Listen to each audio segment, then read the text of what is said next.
Now we're going to talk about some of the differences between the Vesper model and then what we actually see in some actual experiments. So the Vesper model is really good about explaining the shape of the molecule, but it doesn't really explain how or why these compounds form and why this happens when we're allowing electrons from one element to kind of combine into the orbital of another one.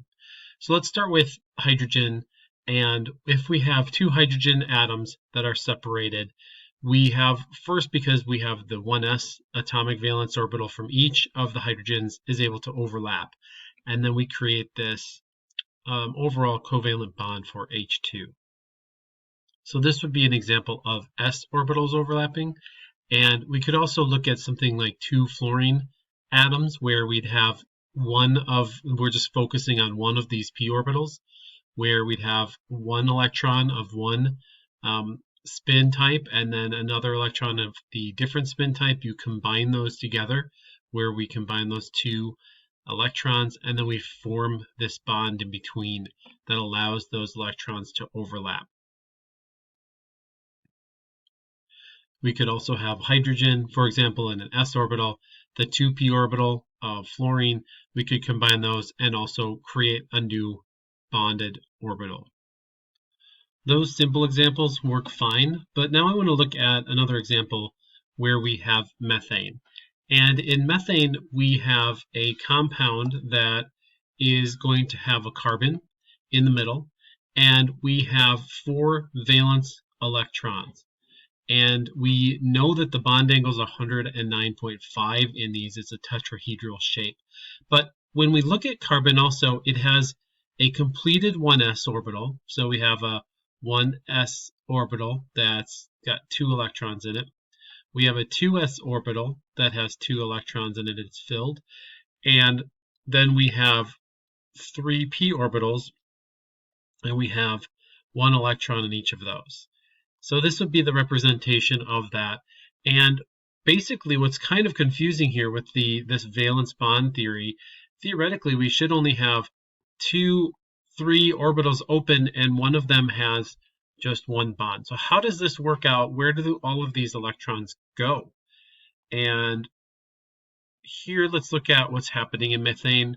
Again, we have CH4. We have 4 hydrogens that are donating electrons to give this carbon an octet. All 4 of the bonds are the same with 109.5 degree bond angles. And we have all paired electrons except 2 unpaired in the 2p orbital. So they're 90. You would theoretically think if we're using p orbitals, those should be 90 degrees apart, according to how those are written up through Schrodinger's equation. So it would predict that we would have just a CH2 molecule with 90 degrees angles according to this bond angle theory. But we know experimentally that the bond angles are 109.5. So how do we fix this? What is happening here? And the solution comes in this concept called hybridization, where we are mixing the atomic orbitals and allowing the formation of new realistic bonds that allow us to kind of rearrange these electron probabilities. It gives us the maximum overlap.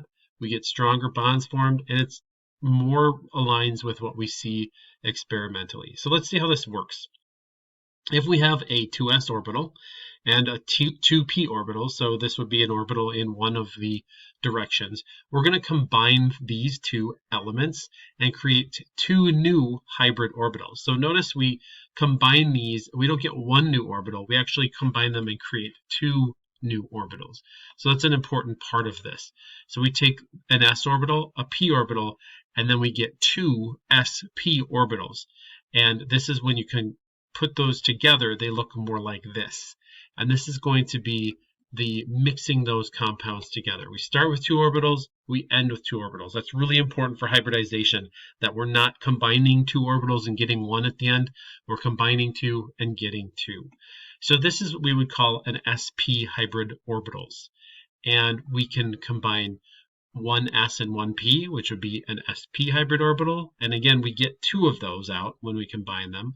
If we have an s and 2p orbitals, that would be an sp2 orbital. We would get 3 of those. When we combine 3 orbitals, we get 3 out. We have 3 sp2 hybrid orbitals. And then finally, we have an s and 3p. So we can get an sp3 hybrid orbital. We would have 4 of those as well. These are the most commonly used that we'll be kind of looking at, but I just want you to know that you could also add a d orbital, and we would get 5 sp3d orbitals. You could add 2 d orbitals, so it would be sp3d2. That would be 6 of those. You could have sp D3, D4, D5, right? You could keep going with this and hybridize more of these. We're not going to go anywhere near most of these. Mostly you'll see SP, SP2, and SP3. Those are the predominant ones that we'll be using in the chemistry courses that we'll be taking at Lakeland. Now we're going to take these new hybrid orbitals and create bonds with them. So if we have a hydrogen with a 1s orbital, and then we have beryllium with 2 sp orbitals, right? One of the lobes is coming off to the left, one of the orbitals lobes coming off to the right. They have the capacity to interact with 2 hydrogen atoms on each side, where we're going to create this new bond here. That's also known as a sigma bond when you have a single bond. And they're going to be 180-degree bond angles with these new hybrid orbitals. And the VSEPR theory predicts, and this experiment now verifies this. So this is how happening with what we'd expect with the theoretical and experimental are matching up now. All right, let's look at hybrid orbitals and match up with what we would see for the electron geometry based off of adding those groups together. And again, we're adding these. We aren't going to be doing this, but they have been added, mathematically added together and combined as wave equations. So if we have sp2 hybrid orbitals, we have 2 bonding domains. The atomic orbitals that were used to create the hybrid orbital are an s and the p orbital, and we're going to get linear bond angles, so 120 degrees apart. sp2 orbitals, we have 3 bonding domains, an s, a p, and a p. So that's the sp, and the 2 is the superscript. That's going to be trigonal planar, and we'll have 120-degree bond angles. sp3, 4 bonding domains we have are made up of an s and 3 p's. That's that superscript is 3 p's, and that's going to be tetrahedral. So these should start to look familiar to you, and they are familiar because they're the same shapes that we were talking about in the VSEPR theory, where if we have 2 things, they're linear. 3 things, we have trigonal planar, or planar triangular, either way. And then finally we have the tetrahedral shape that we have seen before in the past. So now these hybrid orbitals line up with what we determined we would expect electrons, where we would expect them to be found in the VSEPR theory. So how does this work energetically? And what I want you to look at here, if we have a molecule that's in the 2s electrons, we have 2 electrons in here, and then we have 2 p orbitals. We have 3 of them open, and these lines represent different energy levels. But what happens when we do a hybridization is we hybridize the energy levels as well. So instead of having them, now if we have 2 s orbitals, we actually they become intermediate. So we take one of these empty orbitals, one of these filled ones, and we create 2 intermediate orbitals of intermediate energy, and we split those electrons up into those new orbitals, and the 2p orbitals are left unhybridized. So they're unused, they're at a higher energy, but we don't need those. And we've created these 2 open orbitals now that we can interact other electrons with in there to create new bonds.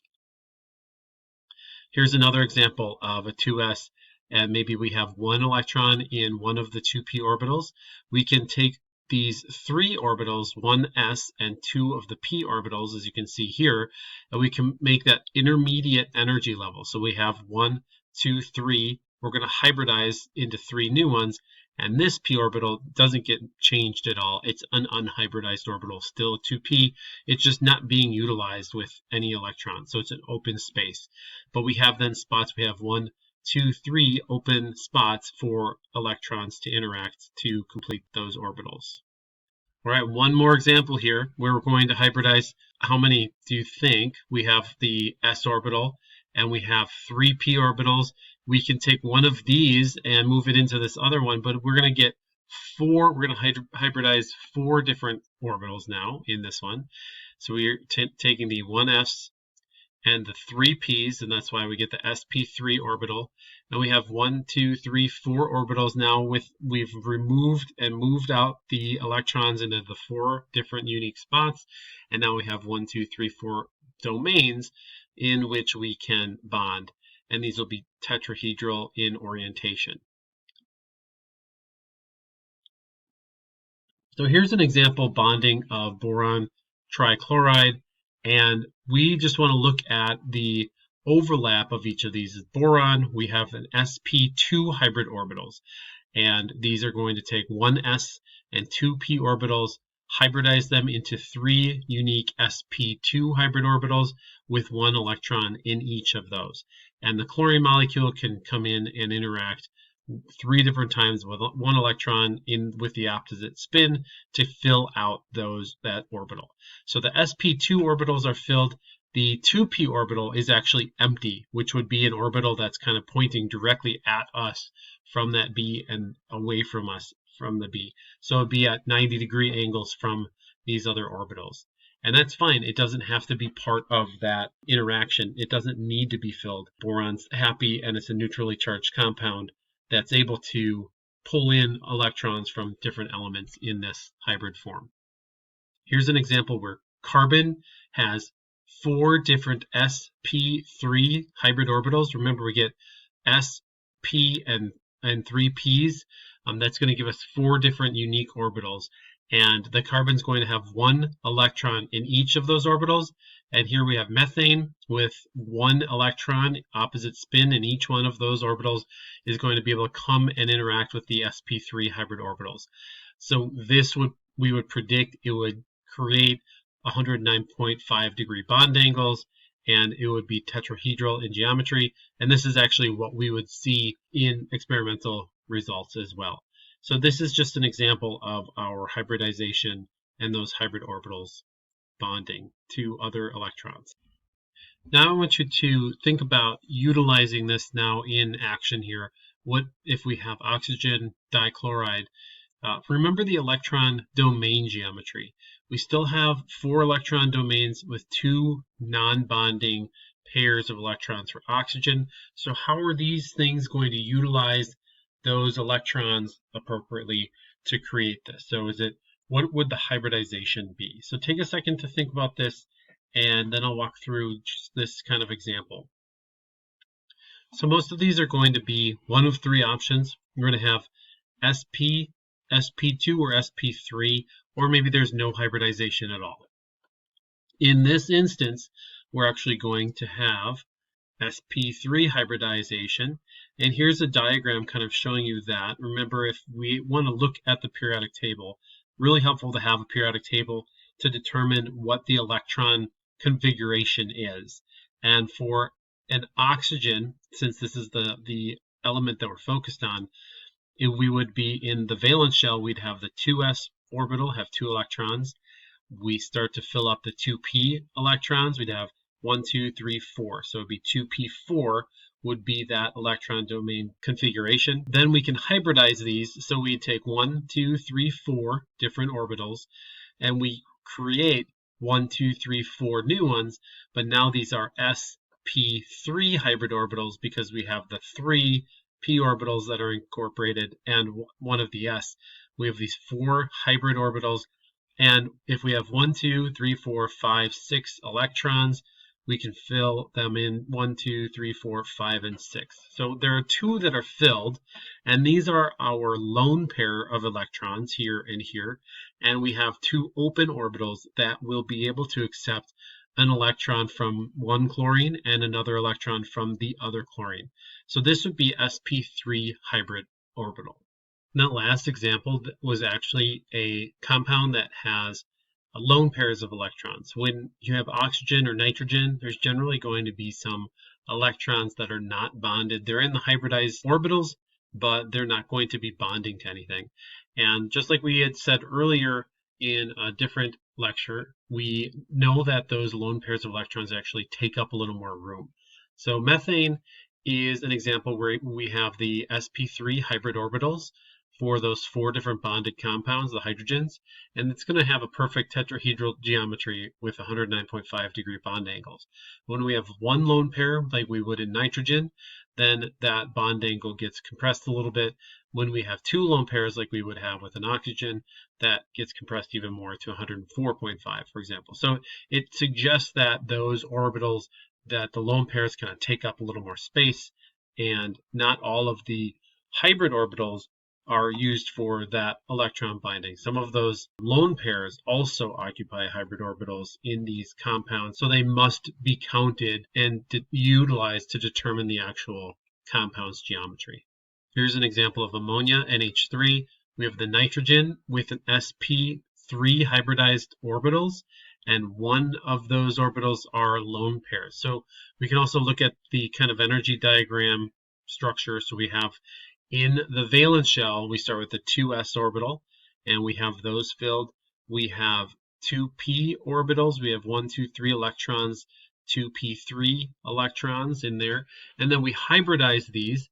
We get one of the s and then 3 p orbitals. That's the sp3.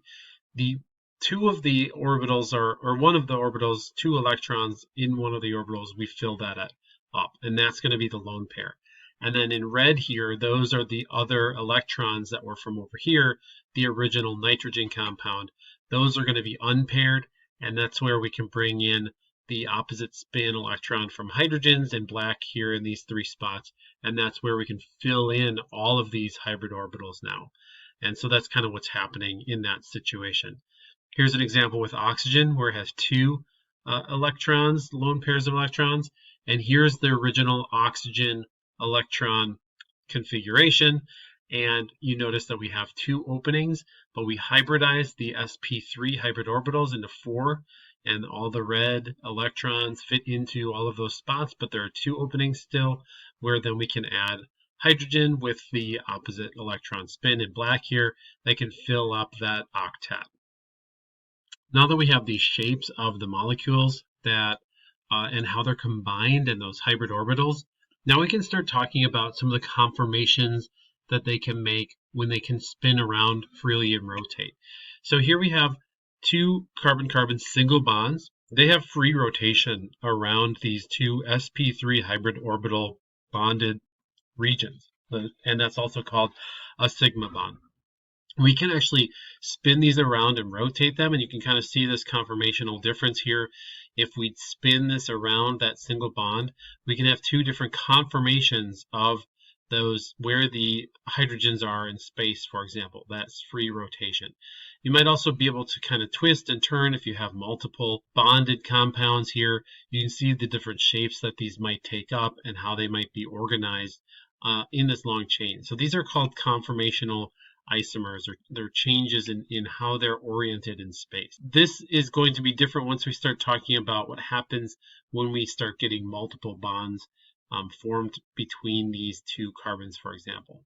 I do want to briefly touch on expanded octet hybridization, where we can actually increase the number of electrons that can fit into our orbitals. I kind of mentioned this earlier with when we're talking about the domain geometry, the Vesper theory, when we talk about things if they're attached to 4 or 5 or 6 compounds, right? If we hybridize, if we have sp3d orbitals, we can get 5 things that are bonded, sp3d2, right? So we have 1 and then 4 and 6 orbitals that we hybridize into 6 unique and new sp3d2 orbitals.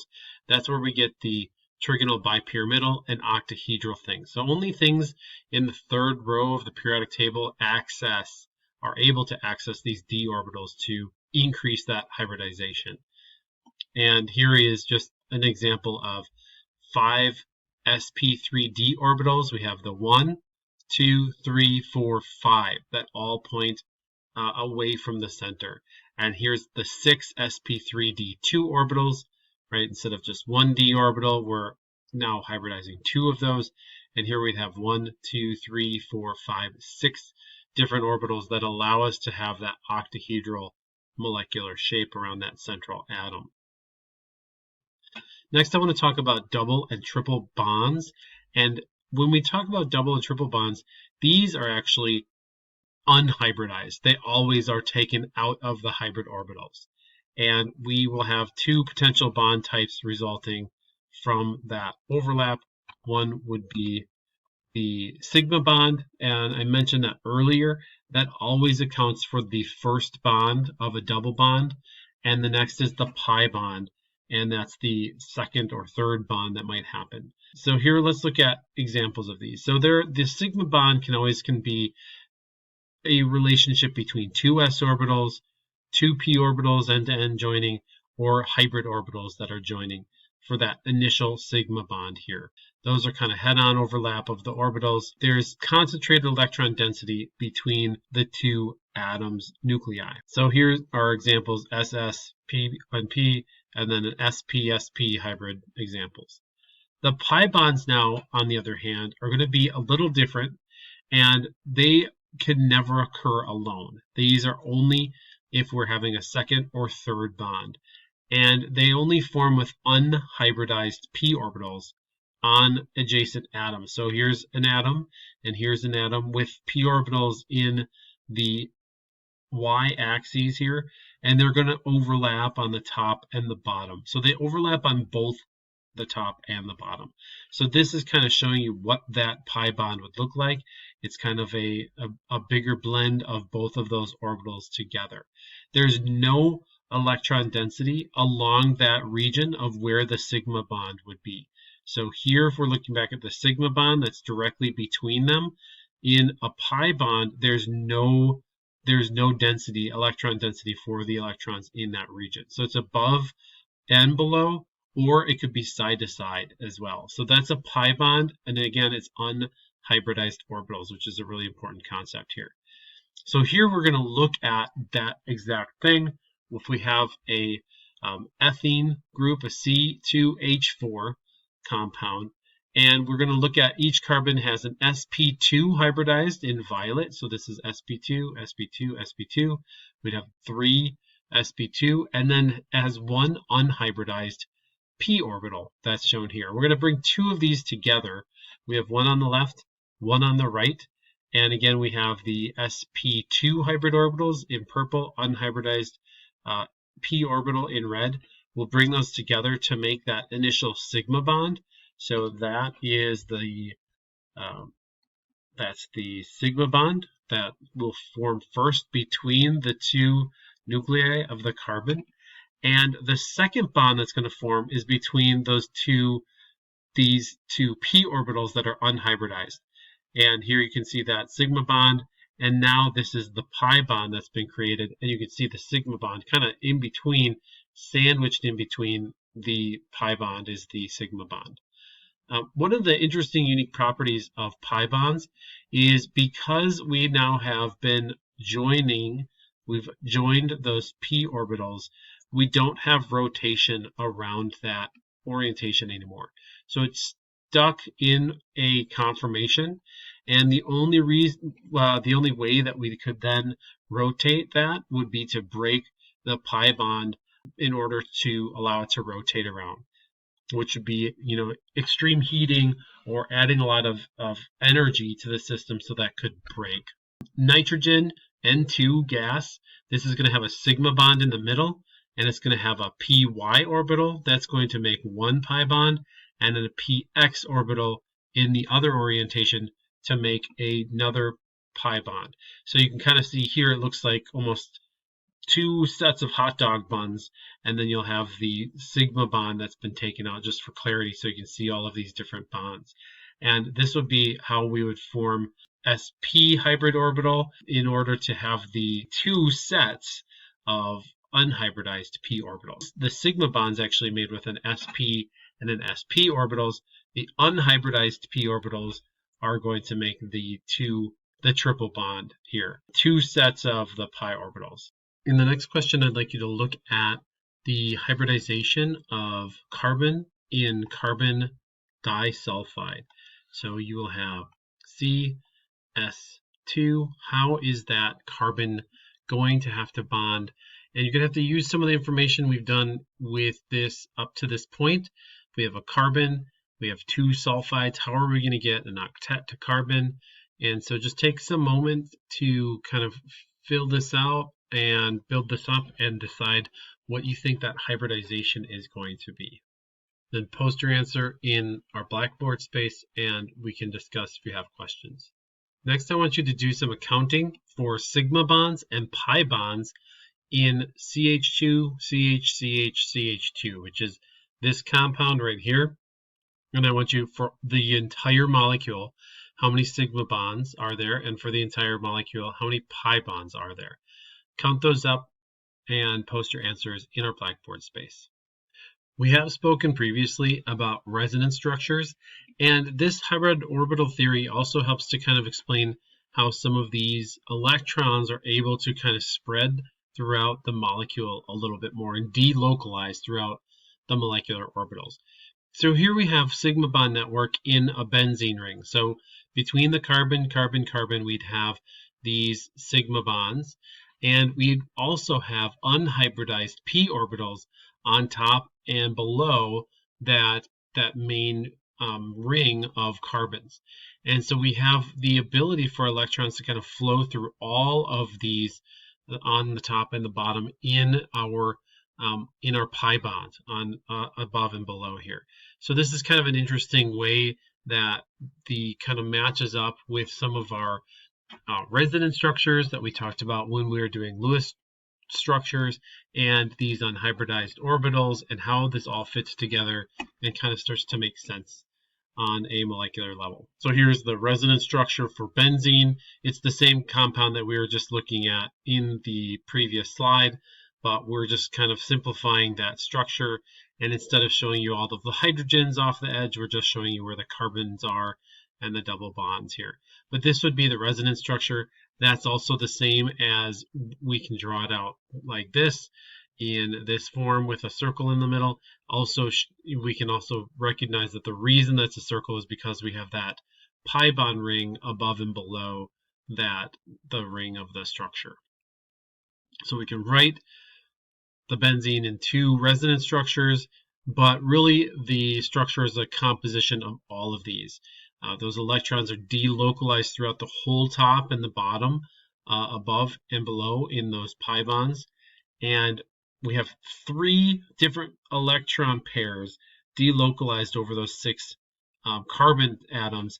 And that provides the stability that we can, anytime you have more room for electrons to flow within, that provides, it's actually a lower energy, and it provides some extra energy for that system. So these are the kind of same ideas. All right, the next thing that I want to do is to talk about the different period 2 nonmetals. So for example, carbon, they must share the same valence electrons to complete the valence shells. So example, we have different compounds forming multiple allotropes, which means different physical forms that an element can exist in. For example, we're going to show you diamond, graphite, and graphene, charcoal. They're all different kinds of forms of carbon in different orientations and organizations with each other. So diamond's actually sp3 hybridized. That's the most structurally sound, and the basis for diamond is just carbons arranged in this sp3 hybrid format. Graphite is going to be sp2 hybridized, and they're more in these little sheets, and that's why they work really well for pencils, because these little sheets slough off as you're drawing on a piece of paper. And these are examples of these graphite or graphene layer in the graphite as well, kind of the same idea. But they're different allotropes, are these different types of compounds. Carbon's a really good example of those. Based off of your recollection of Lewis dot structures and your understanding of molecular shapes and orbitals, which of these following species would you expect to exhibit resonance? And so I'd like you to look at what's going to move, what is going to change from one structure to the other, and maybe even draw out what that other thing would look like, and to verify that there would actually be resonance. Post your answers in Blackboard and we'll kind of cover that if you have questions. And to just make sure you're paying attention, back when we were talking about delocalized electrons. I want you to tell me which of these 5 different statements would be true and what ones are not true and why are they not true. Post your answers in Blackboard space and we'll cover some of these if you have questions at that point. Up until this point, we've kind of looked at some of the different orientations of electrons, and now I want to talk about energy. So an explanation of energy in terms of the molecular orbital theory. So let's start with the most simple format here, just having 2 s orbitals, for example. When these are combined, these 2 orbitals come together and actually form a new bonding orbital. It's not just these 2 exactly placed over each other, but it's a new kind of a hybrid orbital where these are connected to each other, and it provides a space for these electrons to move, a lot bigger space for them to move around in. And we have to remember that electrons can act like wave functions, and one of the unique things that electrons have is this idea of interference. So you can have constructive and destructive interference, and the energy of the bonding molecular orbital depends on if it's constructive or destructive. So constructive bonding will provide a chemical bond between these 2 elements. However, a destructive interference will create an anti-bonding domain.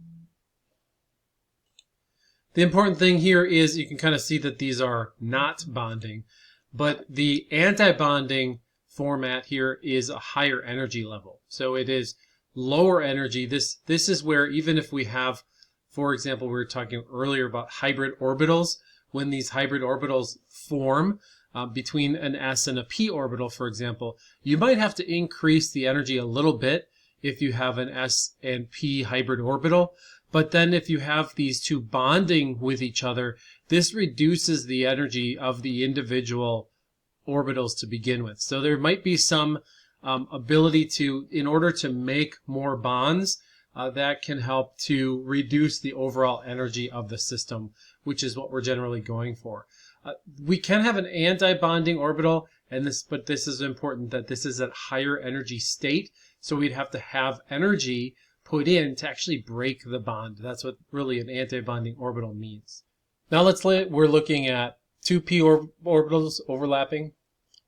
Now let's say we're looking at 2 p orbitals overlapping for the molecular orbitals. We have an anti-bonding shown on the top at a higher energy level, and here where we have these 2 constructive interference where 2 positive ends come together, we have the lower form of that, which is a lower energy.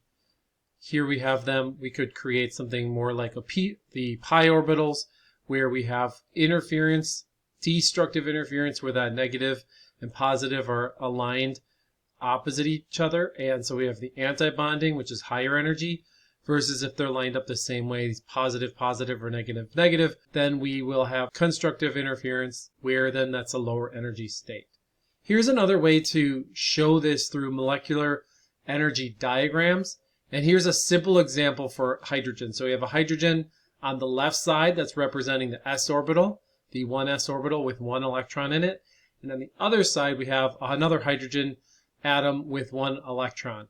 And here we have 2 options. Then when these come together, we can form the sigma bond, the 1s orbital, which is a lower energy state, which is the bonding state where we get H2. And we have the higher energy anti-bonding state, the sigma star, which is the anti-bonding state, it's the higher energy state.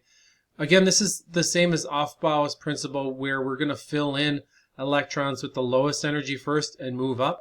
So 1 electron from both of these atoms will then fill in this molecular orbital, which is at a lower energy. So this is the likely state of this element, is a hydrogen molecule. Just a description of these rules for molecular orbital. We have electrons fill in the lowest energy. So that's what I was just talking about. The Aufbau principle does apply here as it does in an atom. No more than 2 electron spins can be paired, and that's the same that we looked at, the electron configuration. So that's Pauli exclusion principle. And then the electrons like to spread out. So they'll go unpaired into those low energy orbitals first, and then they'll pair if they need to. And that's called Hund's rule. You don't need to memorize the names of those, but you should know the principles and how they work when we're filling in these energy diagrams. So the next step is to look at drawing the energy diagrams for electrons in the valence shells of carbon and oxygen. So I'm going to do this, and feel free to try first. But the first kind of how you would do this is you'd set up on the left side, for example, carbon, and you think about those electrons and which shells they are in. So remember, if you look on your periodic table, this is helpful to see that carbon's in that second row. So we'll be in the 2 shell, we'll be in the second shell, the second principal quantum number. And the first shell that gets filled are the s shell. So there'll be 2 electrons in the s, and then we have the p shell, and we'll have 2 electrons in those 3 different orbitals of the p orbitals. Oxygen's that same thing. We're going to have oxygen, 2 in the s orbital, and then we'll have actually 4 in the second shell of the p orbitals. Let's look at those. And here we actually have carbon and oxygen, and we have 2 electrons in carbon's p orbitals, and we have 4 electrons in oxygen's p orbitals. Now notice these are lower in energy than carbon, and the rationale for that, remember, electrons are going around atoms. Atoms have different number of protons in them. We have shielding from the 1s orbital, and oxygen is actually a smaller atom than carbon. And the electrons in this orbital in oxygen are actually closer to the nucleus and have lower potential energy than carbon, where the electrons are further from the nucleus, because there's the same amount of shielding. There's 2 electrons shielding, but carbon has less protons than oxygen. So there's less pull from these, so they get to be further away, which means they have more potential energy.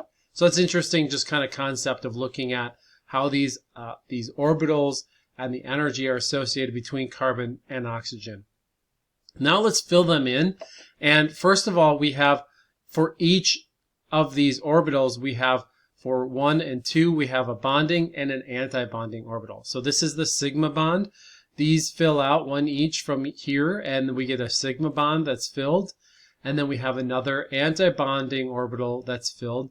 So that's 4 electrons from both of these s orbitals from carbon and oxygen. So this doesn't result, there's electrons in a bonding orbital and an anti-bonding orbital. So they essentially cancel each other out. Now we have 2 electrons that are going to go into these pi orbital spots. So we have a 2px, 2py pi orbital. So we have 2 orbitals here. And then we have a sigma pz. So that's the z orientation of sigma bond. The lower energy is actually the pi orbital, so they'll fill in first. We have 1, 2, 3, 4, 5, 6. So we have 2 in here, 2 in here, 2 in here. So we actually have a triple bond that's going to be forming here. These essentially cancel out, and it's these 3 bonding orbitals that contribute to the oxygen-carbon bond. So this is showing us that we're going to have a triple bond here. Something that you might also notice that is kind of interesting is that these pi orbitals are actually a lower energy than the sigma orbital. And the reasoning for that is mostly because the pi orbitals, they are bigger orbitals and they have more space. Remember, they're on the top and the bottom of that sigma bond. They have more space, and they're actually a lower energy system than the sigma bond, the head-on carbon-oxygen bond, for example, in that p orbital. So another way to look at the bonding order, the number of bonds, is we look at the number of electron pairs shared between the 2 atoms. So the number of bonding electrons, and we subtract the number of anti-bonding electrons, and then we divide that by 2 electrons per bond. So for H2, that bond order would be 1. And for this example, right, we'd have 1, 2, 3, 4 bonding electrons minus the number of anti-bonding electrons. So it's be 2, 4, 6, 8 minus 2, which would be 6. And we divide that by 2 electrons per bond. That would be actually a bond order of 3. So that would mean that there would be a triple bond between this carbon and oxygen. Here is an example of a molecular energy diagram for helium. Remember, helium, not hydrogen, helium has 2 electrons. So we have one on the left in the s orbital, one on the right in the s orbital. So 2 electrons will go down to the bonding orbital, but 2 will go into the anti-bonding orbital. If we look at bond order, remember it's the number of bonded electrons minus the number of anti-bonding electrons divided by 2, and this would be 0 order. So there would be no bonding. There would be no bonding. That's why helium does not form. This kind of describes the rationale for that. All right, I want you to try to look at bond order for the carbon and oxygen. And again, I did this for you already. So we have these 2, 4, 6, 8 minus 2, which is 6 divided by 3. So that's, again, just kind of did that out of order, but this is the same idea for how bonding order works for carbon, between carbon and oxygen. So let's kind of rehash some of these ideas for the valence bonding theory versus the molecular orbital theory. So neither of them is entirely correct. They don't explain all aspects of bonding.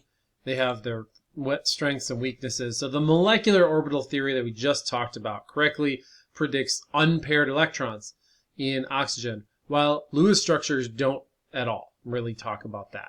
We think about molecular orbital theory is difficult because even simple molecules have kind of get some complex energy diagrams.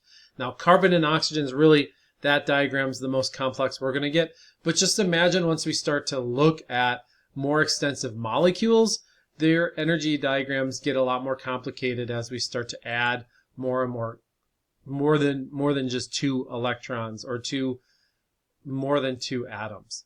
So we're not going to get more into that, but it just gives you an idea of the energetics that's involved that we also have to consider when we're looking at things that are bonding or not bonding as part of the rationale for why the valence bonding does actually work as well. Next, I want to describe some of the bonding that happens in solids and how these things do interact. So most of the time, we're talking about things that are going to be organic compounds, but there are also things that happen in solids, metals and nonmetals and metalloids that are interesting that we can look at. So one of the things that we want to be able to look at in terms of electrons are really involved in electricity and how those things interact with each other. So metals conduct electricity really well. Nonmetals are electrical insulators, we're over here, and then metalloids kind of in between are going to be semiconductors. So let's look at what that means and how these things are kind of related to each other and how these orbitals between these different things allow them to be electrical conductors or insulators or semiconductors. So the whole idea here is that we have this idea called the band theory, and we have different orbitals that are involved. So this is kind of down here, and it helps to explain these properties. So we have these different energy bands, and closely spaced energy levels form by combining the atomic orbitals of each atom within a substance. So the idea is that, again, we have some interference and we have some ability for these bands to overlap. So here, for example, on the bottom, on the x-axis, this is actually the distance between the different points of a crystal. So let's say we have a certain element. We have a nucleus here, we have a nucleus here, and here, and here. And within this area, we have energy levels. And so this is coming out. We have the 1s orbital, the 2s, the 2p, the 3s, the 3p. As we get further from that nucleus, we also look at the amount of energy.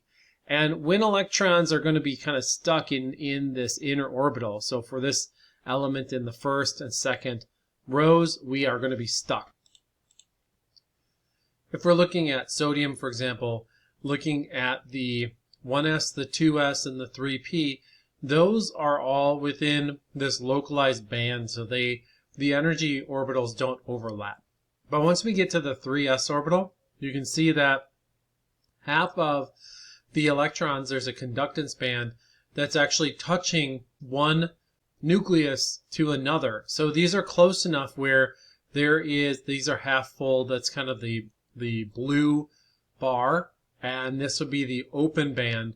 And this is where electrons could jump into here. Remember, they're high energy electrons. If I plugged in a sodium, for example, and I put high energy electrons in them, they'll be able to conduct through these two bands. These are half-filled valence band and then the empty band here. So this is where electrons can flow through in this space. It's really important that these are empty because that's where the electrons can move from. So we apply voltage to a piece of solid sodium. The electrons can move through this 3s and 3p orbital bands, and again, that allows sodium to conduct electricity really well. This is just an overall description of what I just spoke about. And I think it's important to recognize that the distance between these, when we go from the conductors, insulators, semiconductors, that's the distance between the filled bands and the open bands, the conduction band. So the valence bands, again, valence electrons are the ones on the outside. But if that valence band is really close to the conductance band to the next orbital up, then this is going to conduct electricity very well. Insulators, that energy gap is much bigger, and you're going to need a lot more electricity to be able to push electrons through that piece of material than if we have something closer to that valence shell band here. And this is a semiconductor where it's not right on top of each other like it is for a really good conductor, a metal conductor, but that line down the periodic table, we have those semiconductors between the metals and non-metals, and they have a different valence. That gap here, the conducting gap, is smaller than it would be for a non-metal, for example. So that's the end of this chapter and the discussion on molecules and their shapes and how their electrons are associated with each other and how that will change their shapes and their structure and some of their function here at the end as well. So we'll continue the next chapter. We're going to start to look at, now we have molecules, how do molecules start to interact with each other? So that's the next part of this lecture set.